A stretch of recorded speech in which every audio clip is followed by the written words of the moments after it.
वो मर्द आहन जब आएगा, वो जो लफ्ज कहेगा वही आईन होगा इंशाअल्लाह।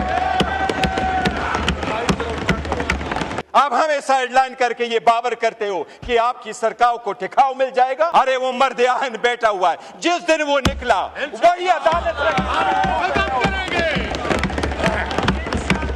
करेंगे इसको इंशाअल्लाह। अरे वो आपकी सोच पे सलाम है, आपकी डर को सलाम है। इतना डर, इतना भयानक डर, तौबा जी, कि वो दरवाजा न खुले, कोई उससे मिले ना, मैसेज ना आए। जरदारी तो अपने केसेस पहली मर्तबा में पार्कलेन वाले रेफरेंस में 4 अरब रुपए की करप्शन है। क्या करप्शन में आप पेश होकर के नहीं कह सकते कि मैं बेगुनाह हूं? आप नहीं कह सकते इसमें एविडेंस नहीं है? क्या आप ये सिर्फ ले रहे हैं कानून का सामना कि मेरे पास जो मर्जियों में करूं, मैं कानून से बाला तरूं? No matter how high you may be, the law is above you. हम कोशिश करेंगे, हम इनको कानून के कटोरे में लाएंगे और इंशाअल्लाह होके रहेगा। हरे क्या खाम ख्याली में रहते हो? वो मर्द आहन जब आएगा, वो जो लफ्ज कहेगा वही आईन होगा इंशाअल्लाह। अगर आजमा के देखना है, अगर आजमा के देखना है, अगर आजमा के देखना है तो किसी द्वार बाजार में जाके देखो, किसी जुमे पे जाके देखो, किसी फौजी पे जाके देखो। हरे आईन और कानून उसकी मरहूनी मिन्नत है, करो।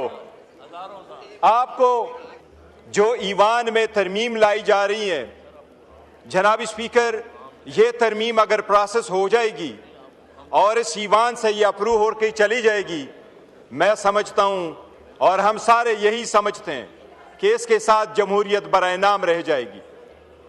जनाब स्पीकर, सबसे पहले मैं ये अर्ज कर दूं कि ये जो तरमीम लेके आ रहे हैं, सबसे पहली बात यह है कि लास्ट टाइम जो तरामीम हो रही थी उसमें 26वीं तरमीम का जो एजेंडा था ये रह चुका था, और जिसमें उन्होंने खुद ये एडमिट कर लिया था कि वाकई वो आईन से मुतसादम है। वो एजेंडा दोबारा ये रिकॉर्ड पे ला करके अपने मेजॉरिटी के बलबूते पे ये ख़त्म करना चाह रहे हैं। जनाब स्पीकर, ताकत के बलबूते और जनाब स्पीकर अपने ज़ाती मफादात के लिए जो लोग इमारतें तामीर करते हैं, लोग उनको अपने अवामी और नेशनल मोनूमेंट नहीं समझते। अवाम उनको गुलामी की यादगारें समझते और उनके मिटाने की कोशिश करते हैं। आपका ये पिरामिड बनने से पहले गिरेगा।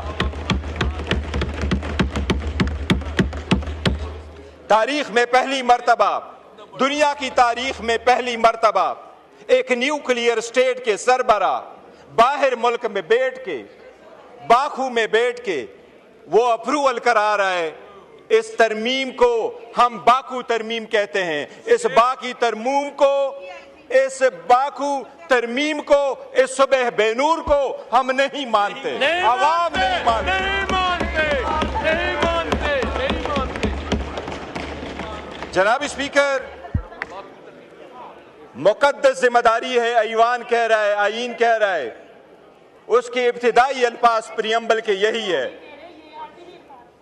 इब्तिदा के अल्फाज, आईन के इब्तिदाई अल्फाज यही है कि जब वोट उठाएंगे तो अपनी जिम्मेदारी ईमानदारी के साथ अवाम के लिए और जमहूरियत के लिए इस्तेमाल करेंगे।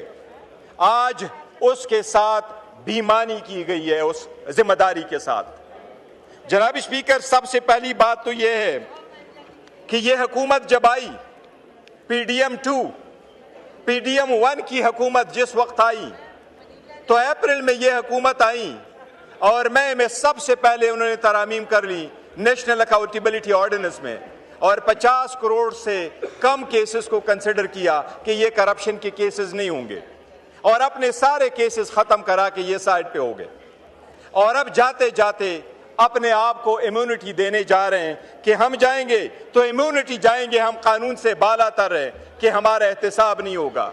दुनिया में जमहूरी मुमालिक में आवाम के सामने, कानून के सामने जवाबदेह होना ही जमहूरियत है। कानून के सामने जवाबदेह होने ही कानून की बालादस्ती है। क्या सहाबा और खुलफाए राशिदीन पेश नहीं हुआ करते थे? क्या जमहूरियत में आपने नहीं देखा उस जमहूरियत को सलाम जिसमें प्रिंस एंड्रियो को क्वीन एलिजाबेथ जब जिंदा थी तो उसने उसको कहा, न्यूयॉर्क में आपके खिलाफ एक लड़की ने सिविल सूट फाइल किया है, लेकिन मेरा बेटा प्रिंस के हैसियत से उसको डिपेंड नहीं करेगा, मैं अपने बेटे से टाइटल ले लेती हूं और वो रॉयल की हैसियत से वहां नहीं जाएगा। और किंग चार्ल्स ने न सिर्फ उससे बाकी टाइटल लिए बल्कि उसको कहा आज के बाद आप रॉयल लाज में रहोगे भी नहीं। इसको कहते जमहूरियत, इसको कहते कानून की बालादस्ती। जनाब स्पीकर, क्या डोनाल्ड ट्रंप अभी कन्विक्ट नहीं हुआ? क्या उसके पास इम्यूनिटी थी? क्या सरकोजी फ्रांस का सदर कन्विक्ट नहीं हुआ? कल उसको बेल मिली है 3 हफ्ते के बाद। क्या जैक शिराक फ्रांस का सदर था, वो कन्विक्ट नहीं हुआ? क्या यहूद इजराइल वाला सदर वो कन्विक्ट नहीं हुआ? आप लोगों ने नहीं देखा दुनिया के किस सदर के पास इम्यूनिटी होती है? आप बहके, ये कौन सी बात है जो लॉ मिनिस्टर साहब आवाम को बावर कराना चाहते हैं कि सदर अगर चला जाए तो उसके पास समन नहीं जाना चाहिए? बताएं, आपके 15 सदर गुजर गए, कौन सा सदर है जिसके पास समन जा चुका है? जरदारी तो अपने केसेस पहले मर्तबा में पार्कलेन वाले रेफरेंस में 4 अरब रुपए की करप्शन है। क्या करप्शन में आप पेश होकर के नहीं कह सकते कि मैं बेगुनाह हूं? आप नहीं कह सकते इसमें एविडेंस नहीं है? क्या आप ये सिर्फ ले रहे हैं कानून का सामना कि मेरे पास जो मर्जियों में करूं, मैं कानून से बाला तरूं? जनाब स्पीकर, एक चीज मैं जरूर याद कराऊं, आपको अदलिया से जरूर एक शिकायत होगी, लेकिन किंग जेम्स के खिलाफ एक मर्तबा 1670 की सुप्रीम कोर्ट ने बाजवा के एक्सटेंशन के केस में बरतानिया के 1670 के केस का फैसला करते हुए तो उसका हवाला देते हुए यह कहा था कि वहां पर चीफ जस्टिस ने अपने किंग को कहा था और 1616 में वो बिल्कुल इम्यून थे। उसने ये अल्फाज इस्तेमाल किए थे, no matter how high you may be the law is above you. हम कोशिश करेंगे, हम इनको कानून के कटघरे में लाएंगे और इंशाल्लाह होके रहेगा। अरे क्या खाम ख्याली में रहते हो? पहले आपके सामने हुआ नहीं था? कानून के तबादले करके आईन के तबादले करोगे, आप क्या कहोगे? घर में आराम से बैठोगे? आप हमें साइडलाइन करके ये बावर करते हो कि आपकी सरकार को टिकाव मिल जाएगा। अरे सरकार को ऐसा टिकाव मिलता है, क्या पार्लियामेंट इस कदर मजबूत होती है? अरे वो मर्द आहन बैठा हुआ है, जिस दिन वो निकला वही अदालत खत्म करेंगे इसको इंशाल्लाह। अरे वो मर्द आहन जब आएगा, वो जो लफ्ज कहेगा वही आईन होगा इंशाल्लाह। अगर आजमा के देखना है, अगर आजमा के देखना है, अगर आजमा के देखना है तो किसी द्वार बाजार में जाके देखो, किसी जुमे पे जाके देखो, किसी फौजी पे जाके देखो। हरे आईन और कानून उसकी मरहूनी मिन्नत है, करो। आपको आपकी सोच पे सलाम है, आपकी डर को सलाम है। इतना डर, इतना भयानक डर, तौबा जी, कि वो दरवाजा ना खुले, कोई उससे मिले ना, मैसेज ना आए। और एक चीज जनाब स्पीकर बताता हूं, हम उस मुल्क के वफादार हैं।